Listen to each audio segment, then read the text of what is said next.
Hoje eu vou contar do dia que a pombagira arrastou o pai de santo pelo pescoço no meio do terreiro. Nesse dia eu fui numa gira, né? E as giras eram feitas na sala da casa do pai de santo, sem atabaque, sem tronqueira, sem congá, não tinha nada. Era só bebida e cigarro. Nesse dia que eu fui conhecer a casa, veio um baiano que bebia e falava muito, muito palavrão. E tava falando algumas coisas nada a ver e subiu. Depois, esse pai de santo recebeu uma pombagira, que ele chamava de pombagira barraqueira. Eu tinha 15 anos quando eu fui lá e eu nunca mais voltei porque ela tinha me oferecido bebida. Meu pai faleceu um ano depois e eu fiquei muito fragilizada porque eu tinha brigado com ele alguns dias antes e eu não tive tempo de pedir perdão pra ele. Foi aí que então falaram que eu tinha que ir no terreiro, que o Exu Lúcifer queria falar comigo. Pediu que eu levasse um galo preto, marafo e charuto. Mesmo eu não querendo ir, falando que eu não queria ir, minha mãe me obrigou e me convenceu a ir, falou que se ele queria falar comigo era importante. Cheguei no terreiro, me deram um jaleco branco pra eu vestir, eu estranhei, mas vesti. O tal do Exu Lúcifer desceu, bebeu quase todo o litro da garrafa, esbravejou, xingou e veio falar comigo. Ele falou, cabrita, você não queria vir, né? Mas veio. E eu não quero saber de choradeira. Eu tentei falar, mas ele falou, cala tua boca e escuta. Nessa hora ele caiu de joelho e começou a falar,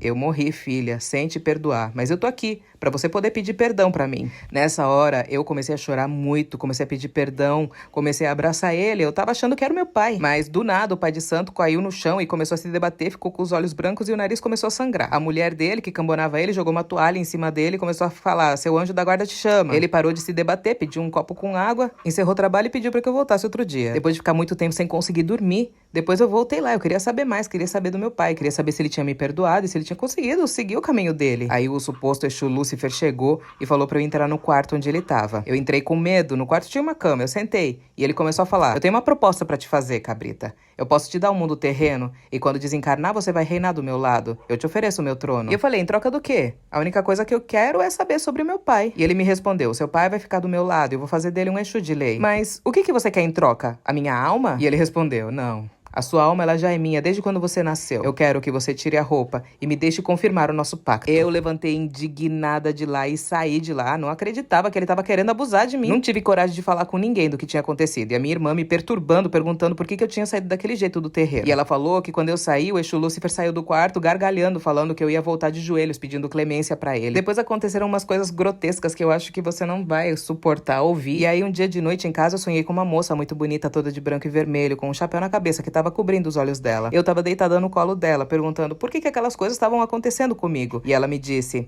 aquele lugar, minha menina, não é pra você. Aquilo ali não tem nada de espiritualidade. Aquele lugar só tem espírito sem luz. Você confia em mim?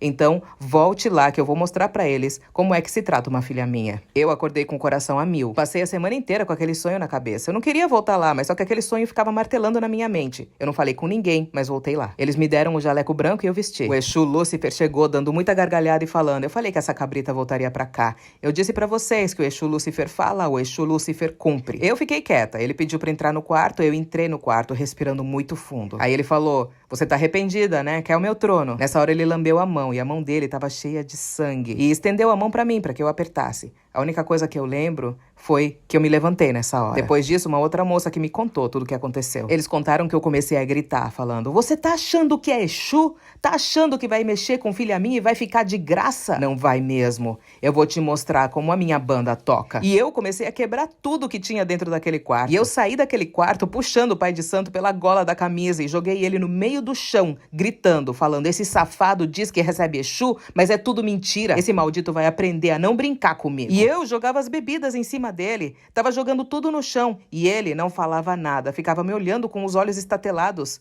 A mulher dele tentou intervir, mas nessa hora eu mandei ela calar a boca, que ela não ousaria tocar em mim. Depois de jogar todas as bebidas da casa nele, eu comecei a gritar, Exu Lúcifer, cadê o seu poder? Você não é um Exu de lei? Cadê o teu poder? O pai de santo no chão começou a chorar e falar um monte de coisa que nem dava pra entender. E eu gritei, cala a tua boca. Se você ousar mais uma vez fazer o que você fazia, eu vou voltar aqui. Só que dessa vez eu não vou quebrar só a casa. Nessa hora eu tirei o jaleco e fui pra casa. Eu não sei como que eu cheguei em casa, eu não vi nada. Quando eu consegui recobrar minha consciência, eu tava sentada na mesa da cozinha da minha casa. Eu fiquei muito perturbada, eu comecei a achar que eu era louca, eu comecei a usar remédio. Eu tava fazendo tratamento pra esquizofrenia, mas não era esquizofrenia. Eu sou médium. Com o tempo muita coisa foi sendo desmistificada. E eu descobri que aquele lugar não era um terreiro de umbanda. Um ano depois eu soube que aquele pai de santo ia abrir a casa de novo e eu fiquei com muito medo. Mas aí eu recebi a notícia que ele caiu no meio da gira, que ele quebrou a perna e teve um traumatismo craniano. Eu nunca soube quem é aquela moça, mas eu sou grata a ela até os dias de hoje.